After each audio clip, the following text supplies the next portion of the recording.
Bien, pues vamos a continuar con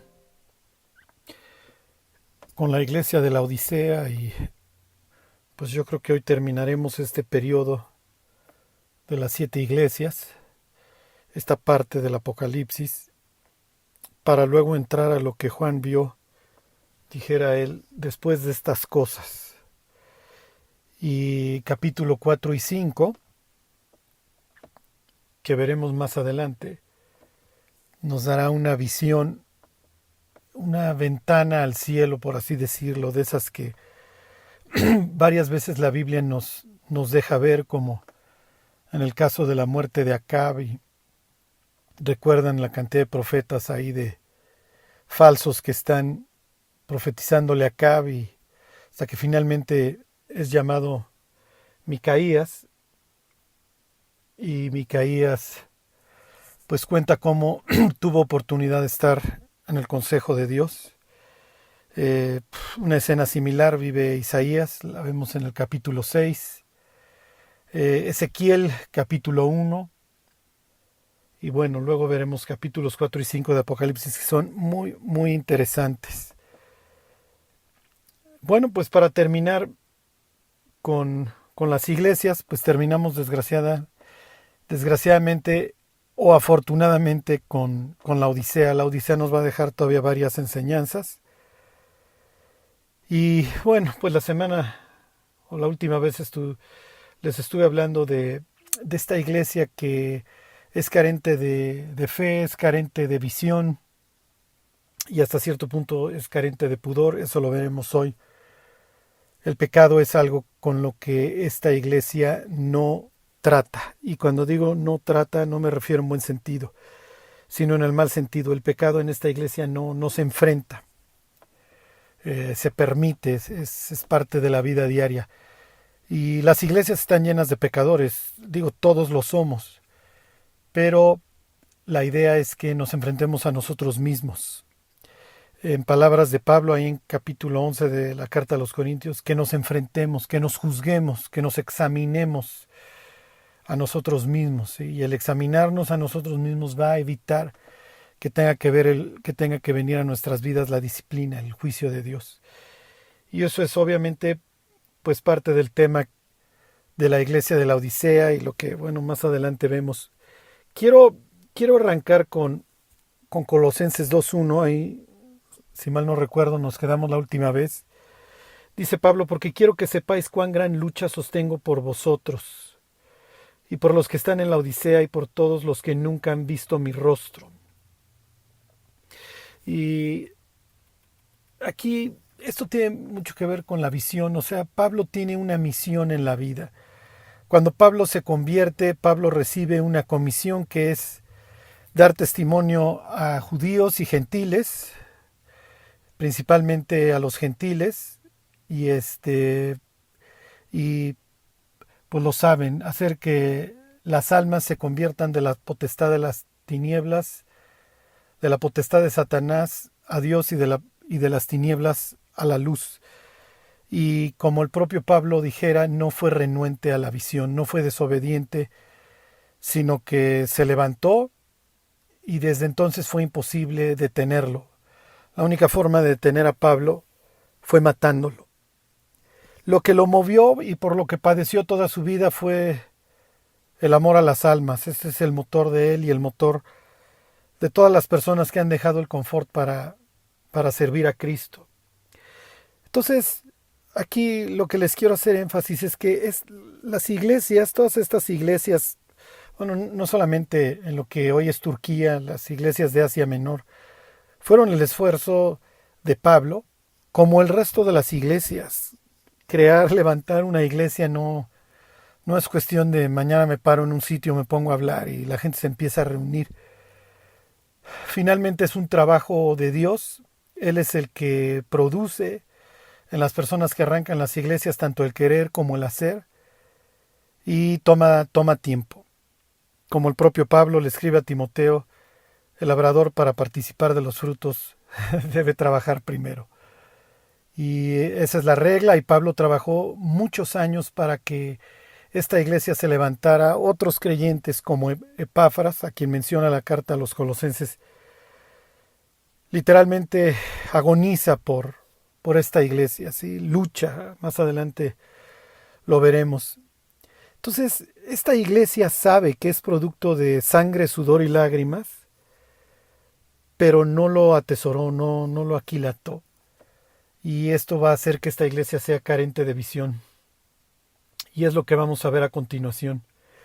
Entonces, como recordarán, la Odisea está cerca de dos ciudades, Hierápolis, que también es mencionada en la carta a los Colosenses, que es famosa por sus aguas termales, Colosas, que es famosa por sus aguas minerales, y bueno, la Odisea, famosa por sus aguas que producen náuseas, por sus aguas pesadas, ¿sí?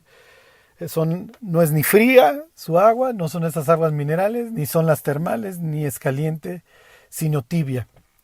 Entonces Jesús está diciendo que esta iglesia es total y perfectamente inútil. Y si recuerdan, a esta iglesia no hay nada que felicitarle por parte de Dios, lo cual pues es un hecho bastante patético. Porque la iglesia, por ejemplo, de Esmirna, con la que contrasta, pues no es una iglesia definitivamente amada por el mundo, pero sí es una iglesia amada por Dios, a la que Dios no le reprende nada y a la que le felicita prácticamente todo. No hay una palabra de reprensión para Esmirna más que palabras de aliento y promesas. Bueno, entonces, ¿cuál es el consejo? ¿Qué es lo que le va a decir Cristo a la iglesia de la Odisea? Le va a decir tres cosas. Y estas tres cosas son esenciales para la vida de cualquier creyente y para la vida de cualquier iglesia. Si faltan alguna de estas tres cosas, la iglesia o se muere o se vuelve inútil. ¿Ok? Entonces, ¿qué es lo que le va a decir Apocalipsis 3:18? Por tanto, yo te aconsejo que de mí compres oro refinado en fuego, para que seas rico. Porque se acuerdan que arriba le acaba de decir que es pobre y que es miserable. Ok. Le dice, y vestiduras blancas para vestirte, y que no se descubra la vergüenza de tu desnudez. Más arriba le había dicho que era un desventurado, pobre, miserable, ciego y desnudo. Ok, entonces esto es muy importante. Las vestiduras blancas son muy importantes. Y finalmente le dice, y unge tus ojos con colirio para que veas, porque más arriba le había dicho que eran ciegos, era ciego. Ok, bueno, entonces hagamos un análisis de lo que tiene que hacer esta iglesia. En primer lugar, quiero decirles que las tres cosas que ordena Jesús, o estos tres consejos, le están pegando a la Odisea, a los creyentes de la Odisea, en lo más profundo de su orgullo. ¿Por qué? Porque Dios se está mofando, si Dios se está burlando de ellos y está usando cosas contemporáneas. Ajá. Como les decía, en el caso de Sardis, ¿se acuerdan? Creso se vuelve famoso porque Ciro lo vence sin que él supiera cómo. Los persas le cayeron a la ciudadela de Sardis literalmente como ladrón en la noche. Y entonces Jesús, cuando le habla a la iglesia de Sardis, le dice que más le vale arrepentirse, arreglar las cosas, porque si no van a venir a él como ladrón en la noche. Entonces obviamente está en una historia en Sardis famosa. En el caso de la Odisea era famosa por tres cosas. Número uno, por sus bancos. ¿Y qué es lo que le está diciendo Jesús? Te aconsejo que compres de mí oro refinado en fuego. ¿Ok? Entonces aquí tienes la fama de la Odisea por su sistema financiero, que seguramente era bastante bueno, porque es un sitio bastante próspero, como para haber rechazado la ayuda para la reconstrucción después de un terremoto que los sacudió duro y que afectó la ciudad en el año 60 después de Cristo.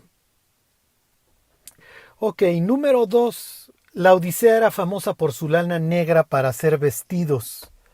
Entonces, lo último que esta ciudad va a saber es saber de desnudez. Ok, esto es como decirle a un italiano que no sabe hacer diseños. O decirle a un argentino que no sabe hacer carne. Entonces Entonces, en este caso Dios está burlando de ellos. Primero les dice que son unos miserables, y luego les dice necesitas oro. Y si algo seguramente había en las arcas de los bancos de la Odisea, era precisamente oro. Y número 3, la Odisea es el centro oftalmológico de la región. Había un tal Demóstenes ahí que era famoso oftalmólogo. Entonces, si tú tenías algún daño en esa época en los ojos, este era el lugar al que tú querías ir. Y aquí Jesús les dice, y estás ciego, y como no ves, necesito que unjas tus ojos con colirio. Ok, algo por lo que era famosa esa ciudad. Así que en lo que confiaban, de eso es precisamente de lo que carecen. Entonces, como pueden ver, la historia de esta ciudad abre mucho el panorama a lo que Jesús les está diciendo.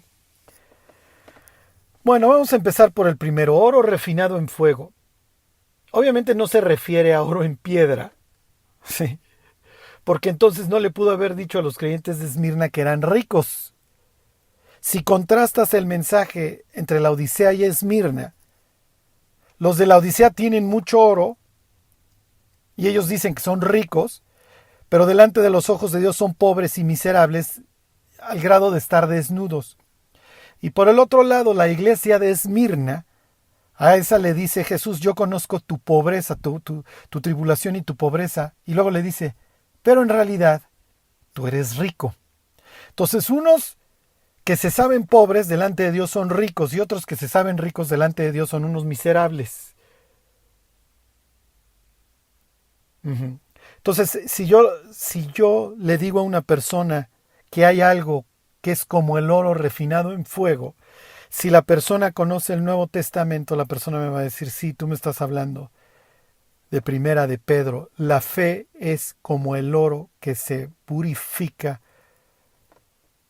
en el fuego a través de las diversas pruebas. Ok, entonces los que quieran ir a Primera de Pedro, capítulo 1, versículo 3, esto es lo que dice.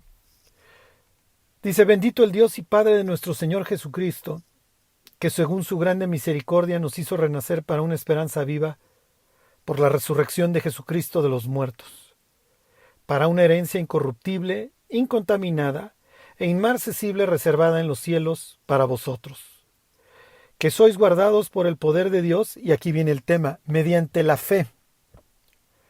Okay, la fe es un ingrediente muy importante. Y cuando Jesús le dice a los creyentes de la Odisea que necesitan verdadero oro, a eso es a lo que se está refiriendo. Esta iglesia carece de fe.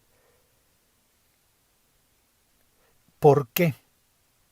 Porque no va a ningún lado. Y la persona que tiene muchas cosas y no va a ningún lado, lo que va a buscar es el confort. Si empieza a vivir para Cristo y si empieza a trabajar para Él, lo que va a suceder es que va a empezar a padecer persecución y la gente va a empezar a hablar mal de Él y entonces va a empezar a padecer y eso no le va a gustar y es probable que se retire. Y cuando me refiero a retirar, que se repliegue. Si la persona dice, me vale, me importa un comino, voy a seguir hablando de Cristo, lo que va a suceder es que su vida se va a ampliar. Y va a empezar a llegar a cada vez más personas y Dios lo va a empezar a usar cada vez más y eso va a empezar a traer cualquier cantidad de problemas y complicaciones que van a venir por tres flancos, por su propia carne, que le va a estar gritando, no, regrésate al confort, regrésate al confort. Número 2, el diablo y la horda de demonios para detenerlo. Y número 3, un mundo que lo va a odiar. Porque va a empezar a testificar del mundo que sus obras son malas. Y eso va a empezar a generar un círculo virtuoso, en donde necesito confiar en ti, Dios, para alcanzar metas, porque quiero seguir avanzando, quiero ensanchar, en palabras de Isaías 54, el sitio de mi tienda ya. Si ya gané a 2 almas para Cristo, ahora quiero 4, y si ya gané 4, ahora quiero 8. Y si ya se convirtieron 8 horas, no solamente quiero que entiendan que Jesús los salvó y que sus vidas empiecen a ser transformadas. Ahora quiero que sean profundas esas 8 personas. Y una vez que logre que esas 8 personas sean profundas, ahora quiero que crezcan y que a su vez también ganen las almas. Y el día de mañana yo también las quiero que ver que te sirven y bla, bla, bla. Bueno, y ahora ya están chafeando y tengo que orar por ellas y tengo que buscarlas y tengo que aconsejarlas y tengo que exhortarlas y tengo que enseñarlas. Y se inicia una guerra. Una guerra que delante del mundo, y dijera don Charles Finney, y delante de a veces de la iglesia, no te va a hacer famoso. Ok, les vuelvo a leer el 5, que sois guardados por el poder de Dios mediante la fe, para alcanzar la salvación que está preparada, para ser manifestada en el tiempo postrero. En lo cual vosotros os alegráis, claro, los creyentes nos alegramos de que tenemos una herencia reservada para nosotros en los cielos, y de que eventualmente alcanzaremos la salvación. Esto no se refiere a que la vamos a alcanzar por nuestras obras, se va a consumar nuestra salvación, ya no vamos a ser perfectos, nos vamos con Dios. Ok, dice, en lo cual vosotros os alegráis, claro, pues ya, recuerden, un paréntesis, la vida eterna no es algo que obtienes cuando te mueres, la vida eterna es algo que obtienes cuando te conviertes, cuando te reconcilias con Dios. Ajá. Entonces aquí cuando dice para alcanzar la salvación que está preparada para ser manifestada en el tiempo posterior, obviamente se refiere a nuestra liberación de este cuerpo, a dejar en palabras de 2 Corintios 5, este tabernáculo, para obtener el incorruptible. Ok, esto pues, sí, versículo 6, en lo cual vosotros os alegráis. Y ahora viene, aunque ahora, por un poco de tiempo, si es necesario, y muchas veces, vaya que lo es, si es necesario tengáis que ser afligidos en diversas pruebas. ¿Para qué? Para que sometida a prueba vuestra fe, mucho más preciosa que el oro, el cual aunque perecedero, se prueba con fuego. Entonces nuestra fe es similar o es comparada por Pedro como el oro que solamente se purifica con fuego. ¿Sacan de Proverbios? El crisol para la plata y la hornaza para el oro. ¿Ok? Entonces dice que si es necesario nuestra fe va a venir por la aflicción, por pasar diversas pruebas. ¿Ok? ¿Y esto qué es lo que va a generar? Que sometida a prueba nuestra fe, que es más preciosa que el oro, ajá, el cual, aunque perecedero se prueba con fuego, sea hallada en qué? En alabanza, gloria y honra cuando sea manifestado Jesucristo. La iglesia de la Odisea no puede ser sujeta de alabanza, gloria y honra. ¿Por qué? Porque no tiene oro refinado en fuego. No tiene fe. Lo que podrá tener son monedas o lingotes de oro, pero no es lo mismo. Así que Jesús le dice, si de verdad quieres ser rico, te aconsejo algo. Compra de mí, que además Dios es el único que lo puede conceder, oro refinado en fuego. ¿Para qué? Para que entonces sí seas rico. Y si no sabes cómo obtenerlo, manda a algunos discípulos en dirección occidente, hacia Esmirna, y que aprendan lo que es verdaderamente ser fieles y consecuentemente ser ricos de verdad. Y fíjense cómo se manifiesta aquí la cosmovisión.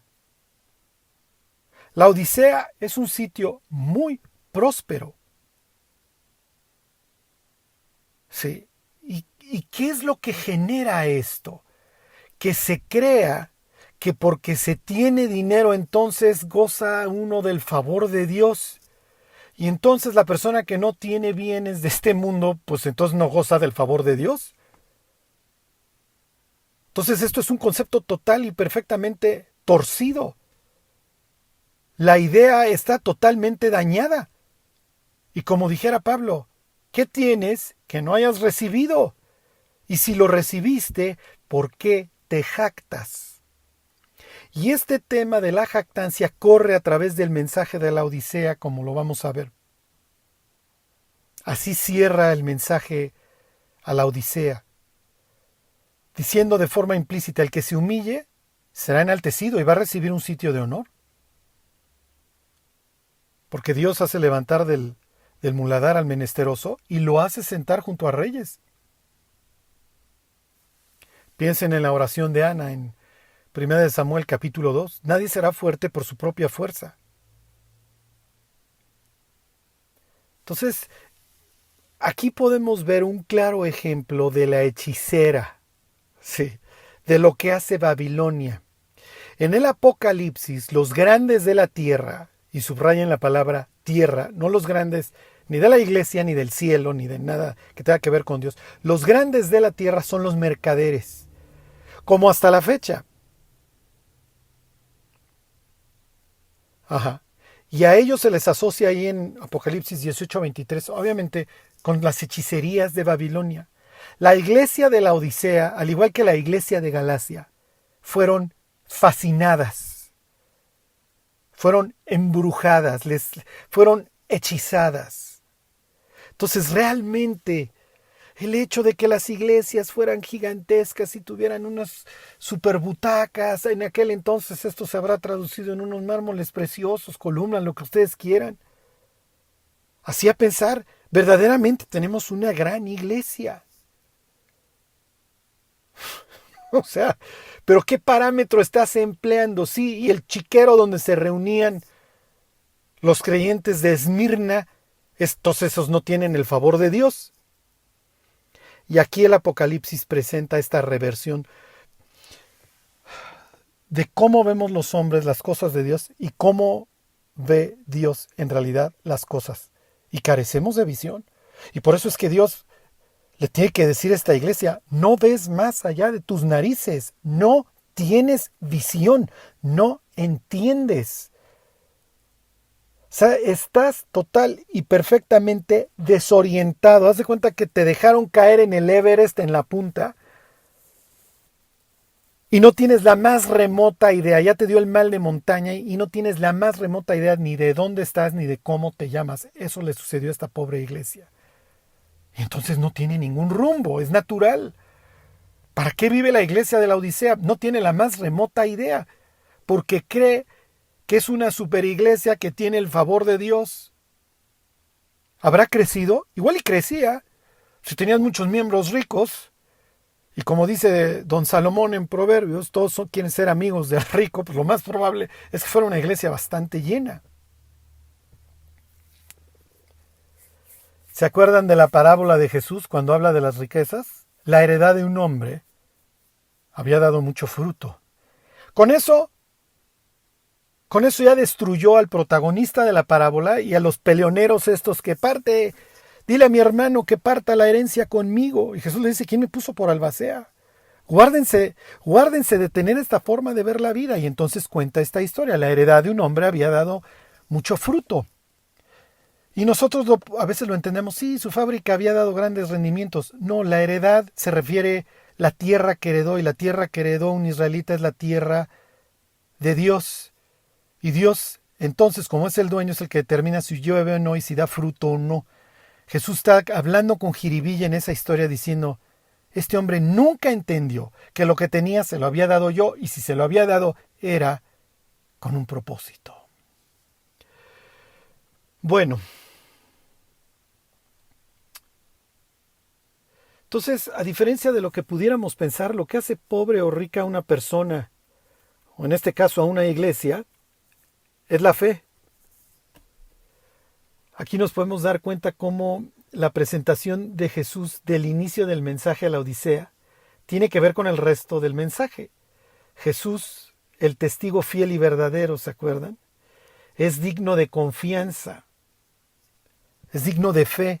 Sí, pero confianza, fe de la que carece la iglesia. Y es que, como les decía, la iglesia no necesita fe porque no va a ningún lado. Y no va a ningún lado porque carece de visión. No hay un lugar a donde ir. Y al barco sin rumbo, pues ningún viento le es propicio. Entonces, nunca olviden quiénes son y a dónde van. Porque el día que El día que olvidamos eso, se descompone la brújula.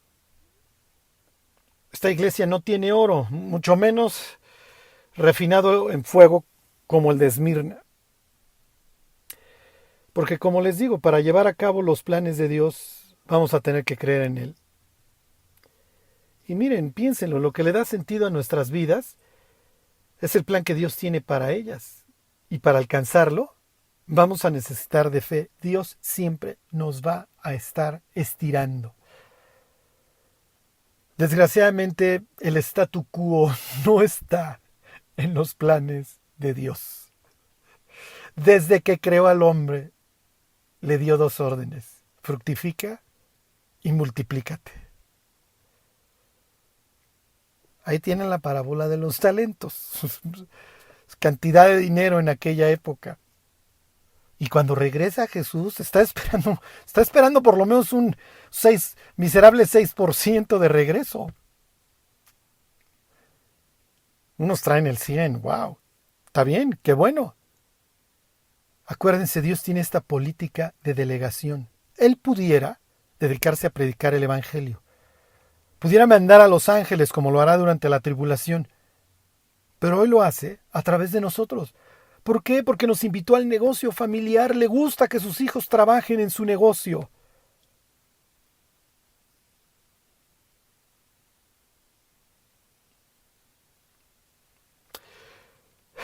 Bueno, sin fe, ¿se acuerdan? Es imposible agradar a Dios. Para alcanzar los planes y propósitos de Dios en nuestra vida vamos a necesitar fe. Y sin esa fe es imposible agradar a Dios. Se los leo. Les estoy leyendo, obviamente, Hebreos 11. Porque es necesario que el que se acerca a Dios crea que le hay y que es galardonador, que es recompensador de los que le buscan. Como siempre les digo, arrancar una oración con Dios, no sé si puedas, es prácticamente una respuesta garantizada en este sentido. Ya no sigas. No puedo. En serio, ya no sigas. Esa es la fe de los laodicenses. Pero, pues, ¿qué van a pedir si dentro de su cerebro lo tienen todo? Y aquí, miren, aquí espero que estén pensando esto. ¿Cómo puedo crecer en mi fe? Y de hecho la respuesta viene más adelante en el mismo mensaje a la Odisea. Pero se las adelanto, la única forma de crecer en la fe es teniendo comunión con Dios. Cuando yo empezaba mi vida cristiana, fui con la persona que me enseñaba la Biblia y le dije, oye, tengo esta prueba, tengo esto. Y su respuesta fue, bueno, no te preocupes, ten más comunión con Dios. ¿Ok? Y entonces habrá visto mi cara de acertijo y me dice, sí, ten más comunión con Dios, mayor comunión con Dios. Como que movió la cabeza de un lado a otro y, ok, mayor comunión con Dios. ¿Cómo se hace eso? ¿Qué hay que hacer? Y mi forma de traducirlo, me imagino habrá sido la correcta porque efectivamente incrementó mi comunión con Dios. Fue aprovechar más el tiempo. ¿Y a qué me refiero a aprovechar más el tiempo? Los tiempos libres los pasaba leyendo la Biblia y los pasaba orando.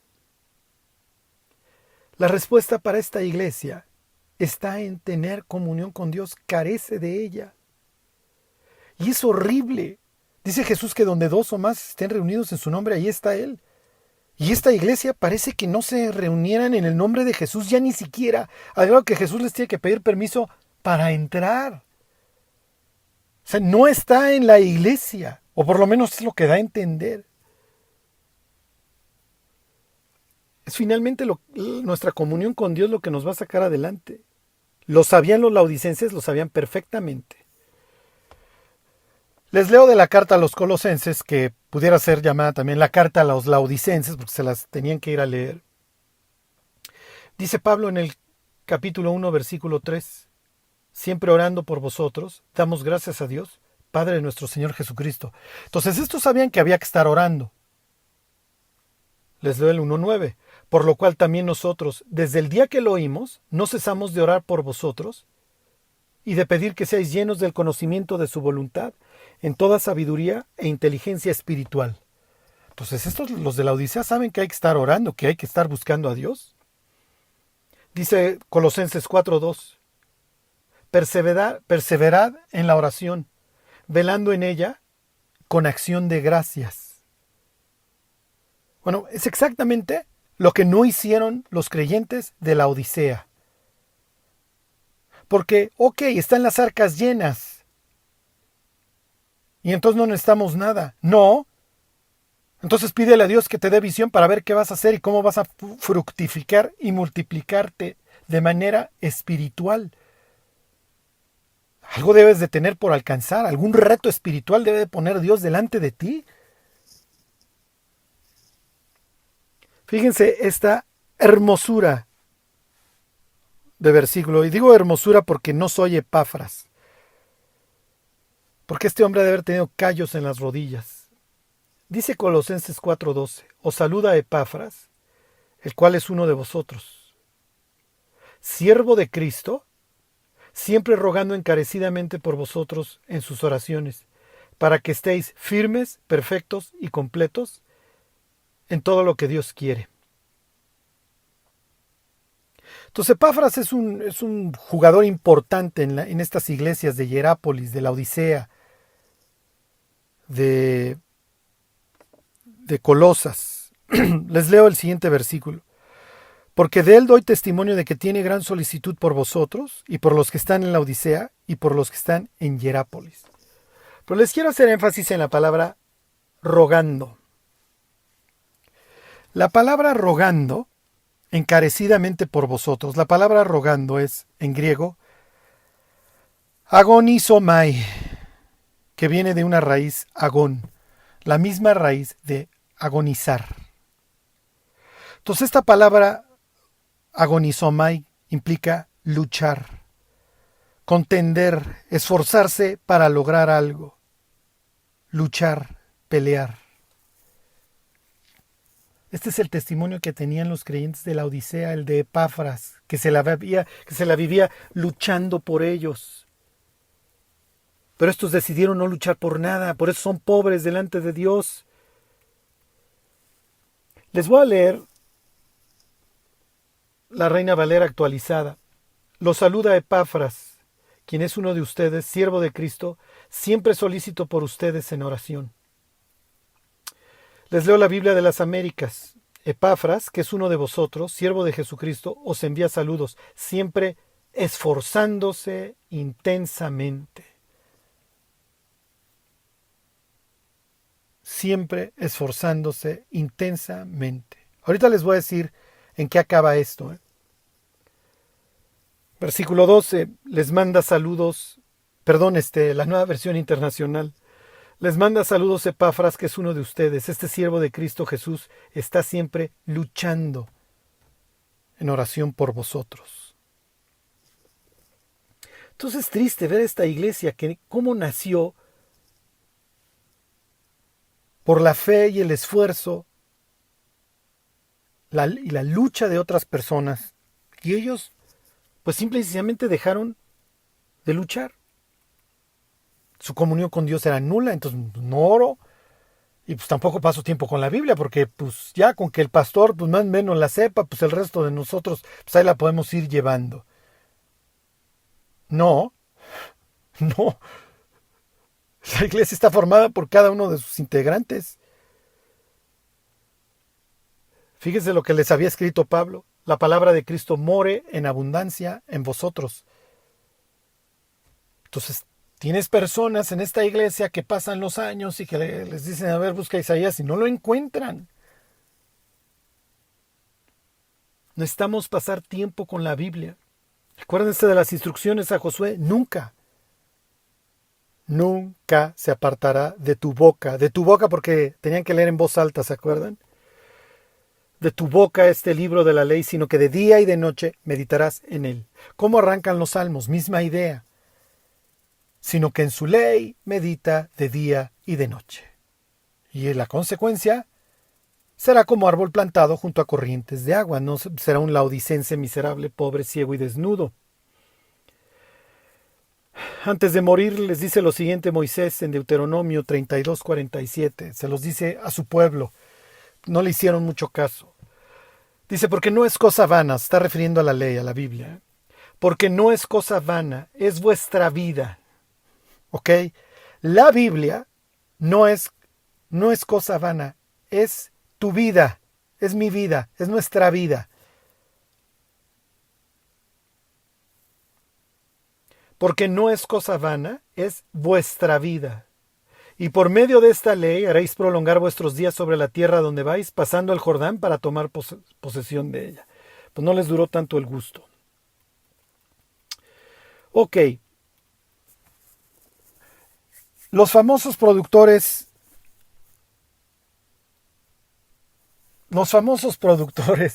de lana.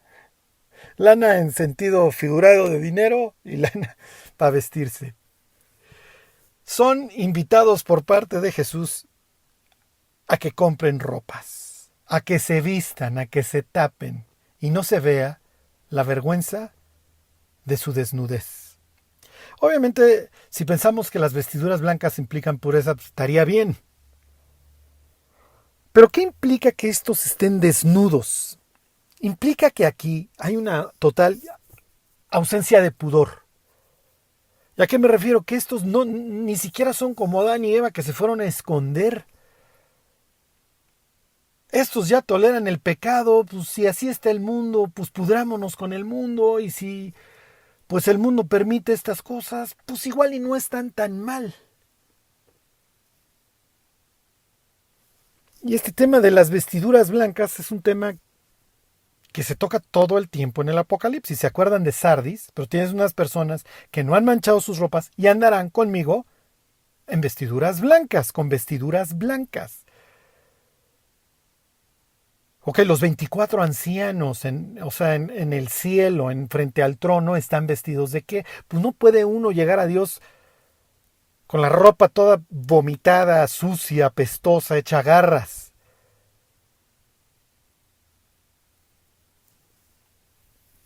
A los mártires de la tribulación, en el capítulo 6 de Apocalipsis, dice, se les dieron vestiduras blancas. En el capítulo 7 de Apocalipsis, a los mártires de la tribulación se les presenta como, ¿quiénes son estos que están vestidos de ropas blancas? Le preguntan a Juan, y Juan dice, no sé, tú sabes. Estos son los que han salido de la gran tribulación y han lavado sus ropas en la sangre del Cordero. Lo que lava nuestras ropas, lo que lava nuestra alma, es la sangre de Cristo. Y así hay que mantenerlo blanco. Y cuando nos ensuciamos, purificar inmediatamente. ¿A través de qué? A través de la confesión de nuestras faltas. Dice Eclesiastés 9:8, en todo tiempo sean blancos tus vestidos y nunca falte ungüento sobre tu cabeza. Pero este tema de mantener la ropa limpia implica estar continuamente yendo delante de Dios a confesar nuestras faltas. ¿Para qué? Para que, como dice Primera de Juan, nos limpie. Si confesamos nuestros pecados, Él es fiel y justo para perdonar nuestros pecados y limpiarnos. Entonces lo que está sucediendo en la Odisea es horrible, es repugnante, es asqueroso. Ya pecan y se pueden quedar sin bañar muchos días. Y pueden querer sentarse a la mesa con Dios todos apestosos. No funciona así. Necesitamos, como dice Salomón en Eclesiastés, mantener nuestros vestidos blancos. Para que no tengamos que andar alzando nuestros ojos al cielo con vergüenza. Bienaventurados los de limpio corazón, porque ellos verán a Dios.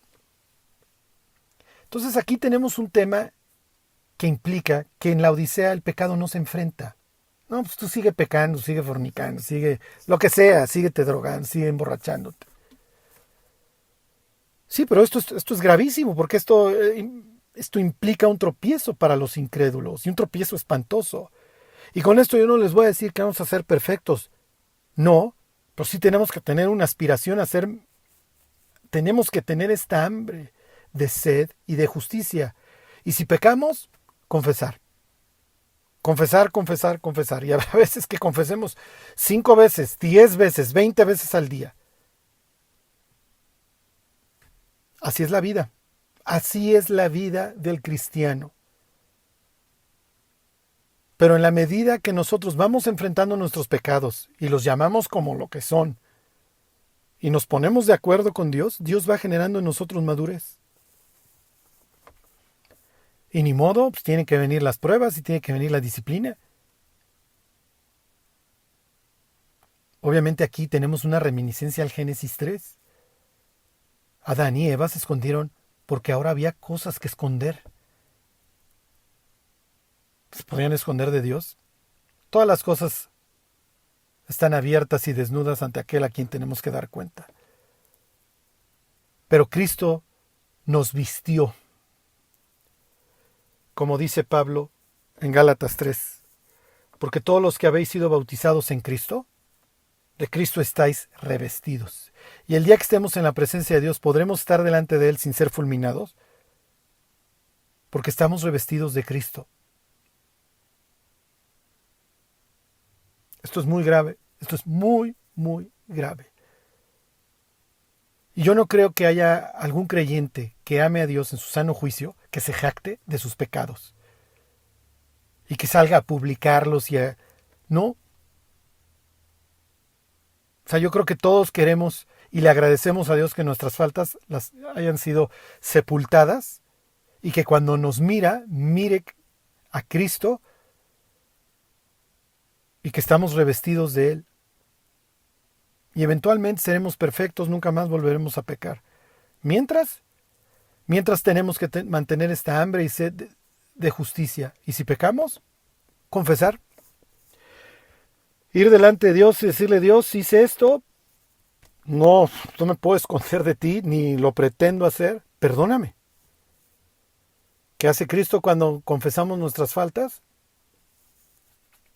Nos prolonga su misericordia. Mas el que los confiesa y se aparta, ¿se acuerdan? Alcanzará misericordia. Ok.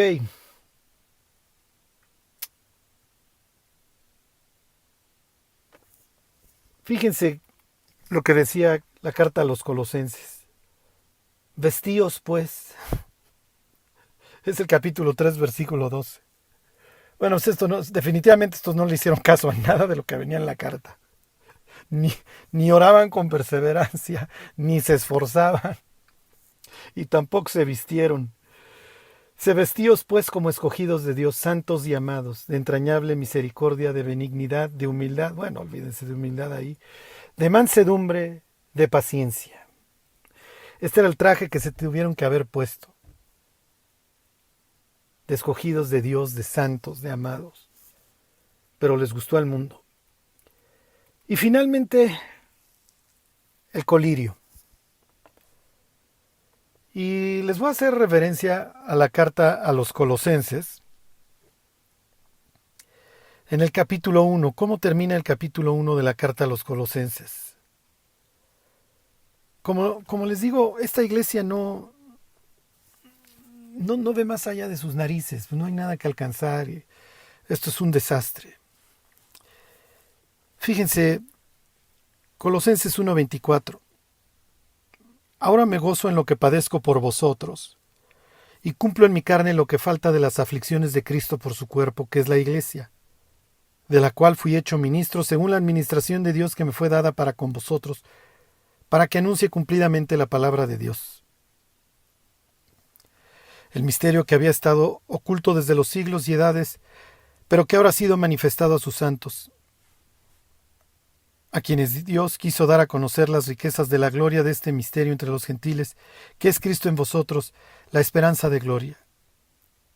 Y luego Pablo va a hacer una especie de resumen de su vida, fíjense, a quien anunciamos, porque Pablo es un evangelista, y luego dice, amonestando a todo hombre y enseñando a todo hombre en toda sabiduría, a fin de presentar perfecto en Cristo Jesús a todo hombre. ¿Ok? La idea de perfecto es completo, maduro. Dice, para lo cual también trabajo, luchando según la potencia de Él, la cual actúa poderosamente en mí. Entonces Pablo diría, miren, a mí me fue dada este ministerio, me lo dio Dios. ¿Ok? Que es Cristo en vosotros, esto es lo que yo les enseño, la esperanza de gloria. Entonces Dios me hizo su ministro, me concedió, pues ya lo entienden, para con los gentiles, el que les anuncie cumplidamente la palabra de Dios, y me dedico a anunciar a Cristo. Me dedico a amonestar a los hombres y enseñar a cuanta persona pueda, en toda sabiduría, para presentarlo maduro delante de Jesús, completo. Para eso trabajo y lucho, según el poder que Dios me ha dado, o sea, no es en vano. Entonces seguramente había muchos dones en la iglesia de la Odisea, muchas personas que los habían recibido en el momento de su conversión, totalmente inútiles, carentes de visión. Y en el instante que una iglesia no sabe para qué existe, entonces ningún viento le va a ser propicio. Y si se derraman dones, o si se derrama, como aquí dice Pablo, potencia en algunos cristianos, no van a servir de nada, porque no hay a dónde ir. Ok.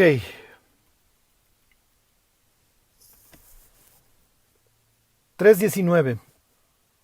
Yo reprendo y castigo a todos los que amo, sé pues celoso y arrepiéntete. Bueno, nos queda claro. Nos quedó claro, Jesús le habla muy, muy fuerte a la iglesia de la Odisea.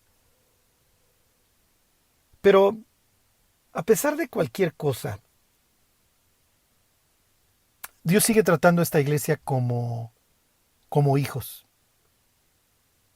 Porque utiliza la palabra reprensión y la palabra amor. Reprendo a los que amo. Y es precisamente lo que dice Hebreos 12.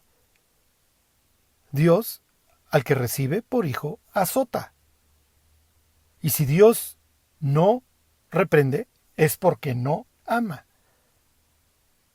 Entonces Dios reprende a sus hijos. ¿Para qué? Para producir un fruto apacible de justicia, para que seamos mejores, para que podamos cumplir con el propósito por el cual Dios nos alcanzó. La disciplina es parte de la vida de un hijo. Y si somos hijos de Dios, Dios nos trata como tales. Es lo que dice la carta a los Hebreos, y no como bastardos. Aquí Juan está echando mano a lo que seguramente aprendió desde niño, Proverbios 3. Hijo mío, no te canses de la disciplina del Señor, ni desmayes cuando eres reprendido por Él, porque el Señor al que ama, disciplina, y azota a todo aquel que recibe por hijo. Y aquí Jesús le está hablando durísimo, le está hablando horrible a esta iglesia. ¿Funcionó? Quiero decirle a todos los guerreros de oración, todas esas personas que se la viven de rodillas, que Dios contesta mucho más abundantemente de lo que pedimos o entendemos. Aparentemente, esta fue una iglesia que sobrevivió. Y aquí depende a qué historiador leas. Hay unos que te dicen que esta iglesia murió rápido. Pero en el siglo IV existió, si mal no recuerdo, ahí el concilio de la Odisea. El pastor de esta iglesia en el año 168, si mal no recuerdo, fue martirizado. Parece que muchos creyentes recibieron la disciplina, aceptaron, está bien Dios, y quisieron continuar. Arreglaron lo que había que arreglar, abandonaron el confort y salieron en búsqueda de Cristo, con todos los problemas que eso pudiera implicar.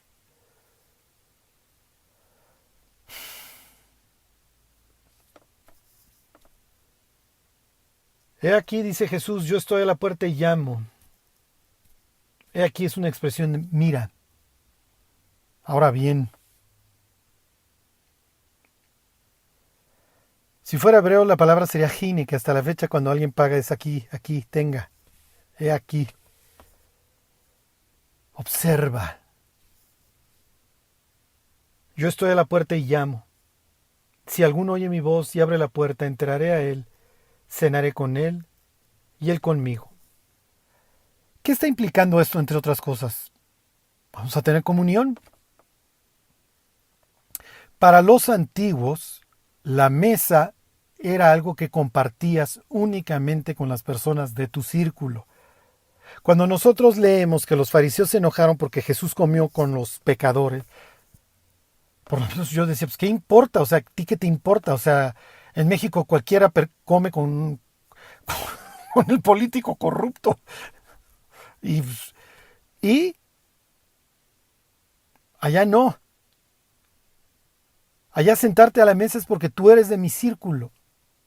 ¿Qué es lo que está diciendo Jesús aquí a los creyentes de la Odisea? Si te sientas conmigo, quiero que tengamos comunión. Te estoy invitando a que seas de mi círculo. Quiero que nos llevemos. Tú vas a ser el anfitrión, yo voy a ser el anfitrión. Cenaré con él y él conmigo.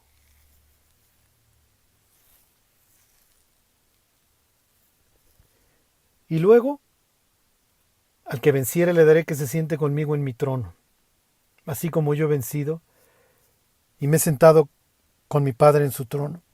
Es una alusión ahí al Salmo 110. ¿Se acuerdan?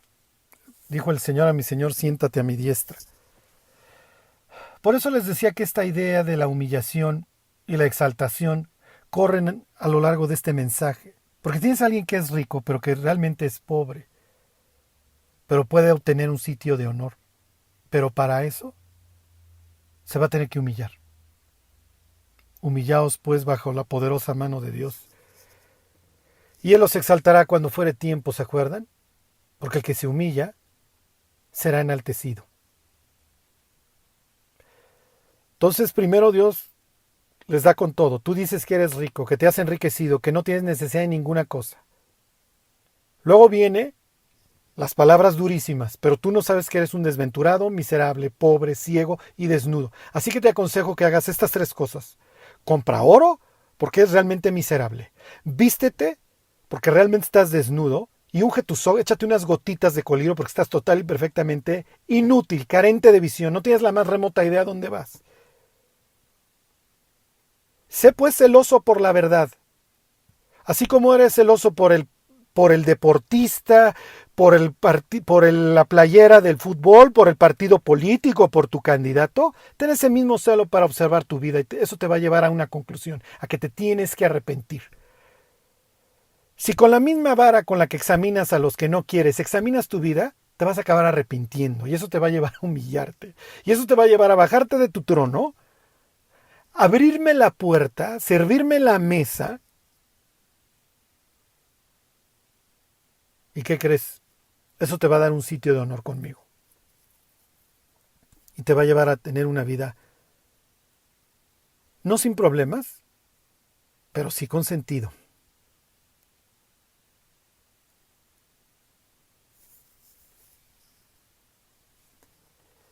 Acabamos con los mensajes a las 7 iglesias. Y este mensaje acaba como acaban todos. El que tiene oído, oiga lo que el Espíritu dice a las iglesias.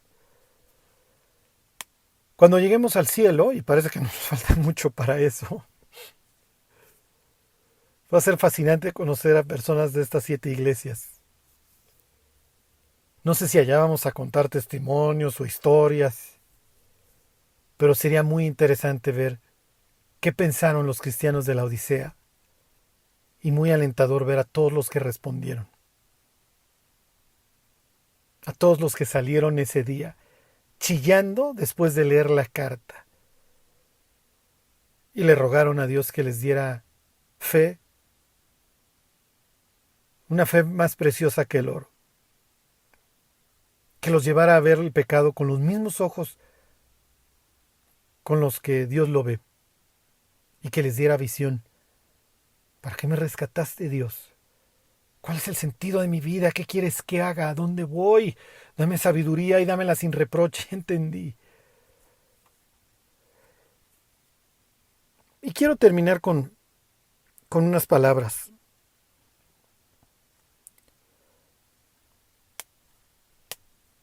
Si la persona no le abre la puerta de su corazón a Dios, un día me decía una persona, se quejaba, Jesús dice que quiere entrar a tu corazón. Y pues sí, pues casi, pues más te vale abrirle la puerta, porque si no, no te la vas a acabar. No, el ser humano puede decidir mantener la puerta cerrada. Si es enviado al infierno, es por las cosas que él mismo sabe. Y vi a los muertos grandes y pequeños de pie ante Dios, ¿se acuerdan? Y los libros fueron abiertos.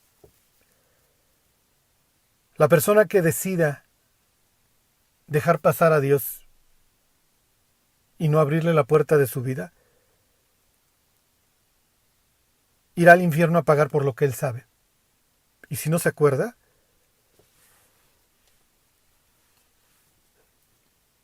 irá a un juicio donde desgraciadamente su biografía y cada cosa mala será recordada. Si Dios está tocando a la puerta en esta iglesia, en la vida de las personas, es porque es misericordioso. Es porque quiere dar una oportunidad. Es porque nos ama.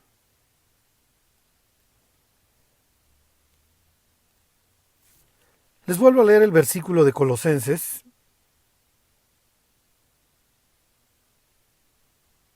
en donde dice Pablo lo siguiente, 1:28. A quien anunciamos amonestando a todo hombre y enseñando a todo hombre en toda sabiduría, a fin de presentar perfecto en Cristo Jesús a todo hombre, para lo cual también trabajo, luchando según la potencia de Él, la cual actúa poderosamente en mí. Este es el sentido de la vida de Pablo. Para eso vivió y por eso murió.